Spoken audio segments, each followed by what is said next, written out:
দার্জিলিং উত্তরবঙ্গে যাবার কথা ভাবছেন নাকি? বেড়াতে যাবার কথা ভাবছেন? ভাবছেন আমি পাগল? না, পাগল আসলে এরা। এই যে দেখছেন গাড়ি গুছোচ্ছেন, জিনিসপত্র নিয়ে এরা সরাসরি চলেছেন উত্তরবঙ্গে বন্যা দুর্গতদের পাশে দাঁড়াতে।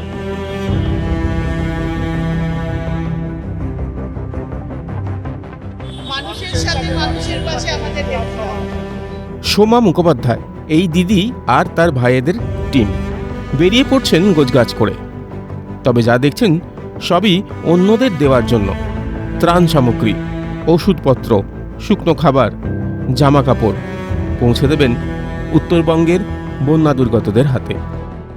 আমরা উত্তরবঙ্গে যাচ্ছি বন্যা দুর্গত এবং ক্ষতিগ্রস্ত যে এলাকা, সেখানে কিছু আমাদের যেটুকু আমাদের সামান্য তাই ত্রাণ নিয়ে। আমাদের এখানে আছে জামা কাপড়, নতুন জামা কাপড়, ধুতি, গামছা, কিছু মেডিসিন, কিছু ড্রাই ফ্রুটস, ছাতা, এগুলো 15-20 বছরের বাচ্চাদের জামা কাপড়, নতুন জামা কাপড়, বাচ্চাদের জামা কাপড়। জীবনে তো রিস্ক থাকবেই। এই যে মানুষগুলো মারা গেছে তারাও তো রিস্ক, তাদের জীবনেও তো রিস্ক ছিল। তা যে ক্ষতিগ্রস্ত যে মানুষ হয়েছে তাদের পাশে আমাদের যেটুকু, আমরা এনজিওদের যেটুকু আমাদের ক্ষমতা, আমরা কাল যাব দুধিয়া, যেখানে ব্রিজটা ভেঙে গেছে সেখানে যাব, কারণ অনেক এনজিও যাচ্ছে, সমতলে ত্রাণ দিচ্ছে, একটু আমরা ওপর লেভেলে গিয়ে দেবো।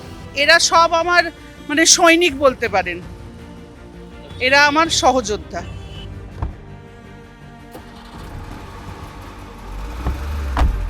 আমরা তো বলি, যারা যাই ঘুরতে তারা বলি যে খুব ভালো, দারুণ দার্জিলিং উত্তরবঙ্গ, কিন্তু বিপদের সময় কজন যাচ্ছি?